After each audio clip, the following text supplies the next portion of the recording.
വചനയാത്ര സംഖ്യ 33 അധ്യായം. യാത്രയിലെ താവളങ്ങൾ.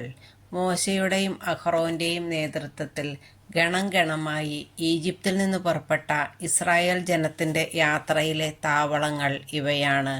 യാത്രാമധ്യേ അവർ പാളയമടിച്ച സ്ഥലങ്ങൾ കർത്താവിന്റെ കൽപ്പനയനുസരിച്ച് മോശ ക്രമമായി കുറിച്ചുവെച്ചു. 1-ാം മാസം 15-ാം ദിവസം അവർ റംസസിൽ നിന്ന് യാത്ര പുറപ്പെട്ടു.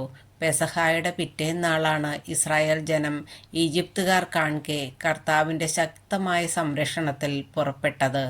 അപ്പോൾ ഈജിപ്തുകാർ കർത്താവ് സംഹരിച്ച തങ്ങളുടെ കടിഞ്ഞൂൽ സന്താനങ്ങളെ സംസ്കരിക്കുകയായിരുന്നു. അവരുടെ ദേവന്മാരെയും കർത്താവ് ശിക്ഷിച്ചു. ഇസ്രായേൽ ജനം റംസസിൽ നിന്ന് പുറപ്പെട്ട് സുക്കോത്തിൽ പാളയമടിച്ചു. അവിടെ നിന്ന് മരുഭൂമിയുടെ അതിർത്തിയിലുള്ള യത്താമിലെത്തി പാളയമടിച്ചു. യത്താമിൽ നിന്ന് ബാൽസഫോന് കിഴക്കുള്ള പിഹഹീറോത്തിന് നേരെ യാത്ര ചെയ്തു. മിഗ്ദോലിന് മുമ്പിൽ പാളയമടിച്ചു. അവിടെ നിന്ന് കടലിന് നടുവിലൂടെ യാത്ര ചെയ്ത് മരുഭൂമിയിലെത്തി. ഏത്താം മരുഭൂമിയിലൂടെ 3 ദിവസം യാത്ര ചെയ്ത് മാറായിൽ പാളയമടിച്ചു. മാറായിൽ നിന്ന് ഏലിമിലെത്തി പാളയമടിച്ചു. ഏലിമിൽ 12 നീരുറവകളും 70 ഈന്തപ്പനകളും ഉണ്ടായിരുന്നു. വീണ്ടും യാത്ര പുറപ്പെട്ട് ചെങ്കടലിനരികെ പാളയമടിച്ചു. അവിടെ നിന്ന് പുറപ്പെട്ട് സിൻ മരുഭൂമിയിലും അവിടെ നിന്ന് ദൊഫ്കയിൽ നിന്ന് ആലൂഷിലും അവിടെ നിന്ന് റെഫിദീമിലും എത്തി പാളയമടിച്ചു. റെഫിദീമിൽ അവർക്ക് കുടിക്കാൻ വെള്ളമില്ലായിരുന്നു.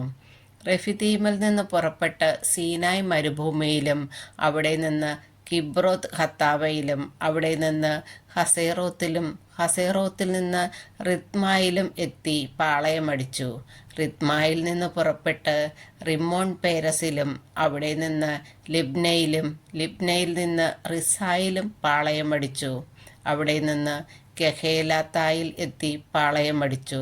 കെഹേലാത്തായിൽ നിന്ന് പുറപ്പെട്ട് ഷേഫർ മലയിലും അവിടെ നിന്ന് ഹരാദായിൽ നിന്ന് മഖേലോത്തിലും അവിടെ നിന്ന് തഹത്തിലും എത്തി പാളയമടിച്ചു. തഹത്തിൽ നിന്ന് പുറപ്പെട്ട് തേരഹിലും പാളയമടിച്ചു. അവിടെ നിന്ന് മിത്കായിൽ നിന്ന് ഹഷ്മോനായിലും അവിടെ നിന്ന് മെസേറോത്തിലും എത്തി പാളയമടിച്ചു. മെസേറോത്തിൽ നിന്ന് പുറപ്പെട്ട് ബെനേയാഖാനിലും അവിടെ നിന്ന് ഹോർഹഗിത് ഗാദിലും അവിടെ നിന്ന് യോത്ബാത്തായിൽ നിന്ന് അബ്രാനായിലും എത്തി പാളയമടിച്ചു. അബ്രാനായിൽ നിന്ന് പുറപ്പെട്ട് യെസ്യോൺ ഗേബറിലും അവിടെ നിന്ന് പുറപ്പെട്ട് സിൻ മരുഭൂമിയിലും കാദേശിലും അവിടെ നിന്ന് ഏദോം ദേശത്തിൻ്റെ അതിർത്തിയിലുള്ള ഹോർ മലയിലും എത്തി പാളയമടിച്ചു. പുരോഹിതനായ അഹറോൻ കർത്താവിൻ്റെ കൽപ്പനയനുസരിച്ച് ഹോർ മലയിൽ കയറി അവിടെ വച്ച് മരിച്ചു. ഇത് ഇസ്രായേൽ ജനം ഈജിപ്തിൽ നിന്ന് പുറപ്പെട്ടതിൻ്റെ 40-ാം വർഷം 5-ാം മാസം 1-ാം ദിവസമായിരുന്നു. മരിക്കുമ്പോൾ അഹറോന് 123 വയസ്സുണ്ടായിരുന്നു. കാനാൻ ദേശത്ത് നെഗബിൽ പാർത്തിരുന്ന കാനാന്യനായ ആരാദ് രാജാവ് ഇസ്രായേൽ ജനം വരുന്നതറിഞ്ഞു. ഇസ്രായേല്യർ ഹോർ മലയിൽ നിന്ന് പുറപ്പെട്ടു. സൽമോനായിലും അവിടെ നിന്ന് പൂനോനിയിലും അവിടെ നിന്ന് ഓബോത്തിൽ നിന്ന് മോവാബിൻ്റെ അതിർത്തിയിലുള്ള ഇയെ അബാറിമിലും എത്തി പാളയമടിച്ചു. അവിടെ നിന്ന് പുറപ്പെട്ട് ദീബോൻ ഗാദിലും അവിടെ നിന്ന് അൽമോൻ ദിബ്ലത്തായിമിലും അവിടെ നിന്ന് അബാറിം മലകളിൽ നോവാബിന് കിഴക്കുവശത്തും എത്തി പാളയമടിച്ചു.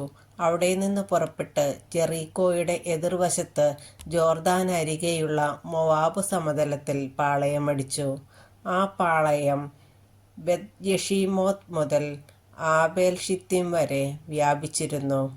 ജെറീക്കോയുടെ എതിർവശത്ത് ജോർദാൻ തീരത്ത് മൊവാബ് സമതലത്തിൽ വെച്ച് കർത്താവ് മോശയോട് അരുളിച്ചെയ്തു, ജോർദാൻ കടന്ന് കാനാൻ ദേശത്ത് പ്രവേശിക്കുമ്പോൾ തദ്ദേശവാസികളെ ഓടിച്ചു കളഞ്ഞ് അവരുടെ ശിലാവിഗ്രഹങ്ങളും ലോഹ പ്രതിമകളും തകർക്കുകയും പൂജാഗിരികൾ നശിപ്പിക്കുകയും വേണമെന്ന് ഇസ്രായേൽ ജനത്തോട് പറയുക.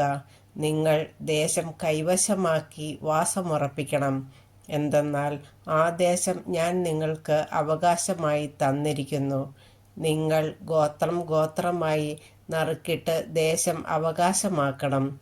വലിയ ഗോത്രത്തിന് വലിയ അവകാശവും ചെറിയ ഗോത്രത്തിന് ചെറിയ അവകാശവും നൽകണം. കുറി എവിടെ വീഴുന്നുവോ അവിടമായിരിക്കും ഓരോരുത്തരുടെയും അവകാശം.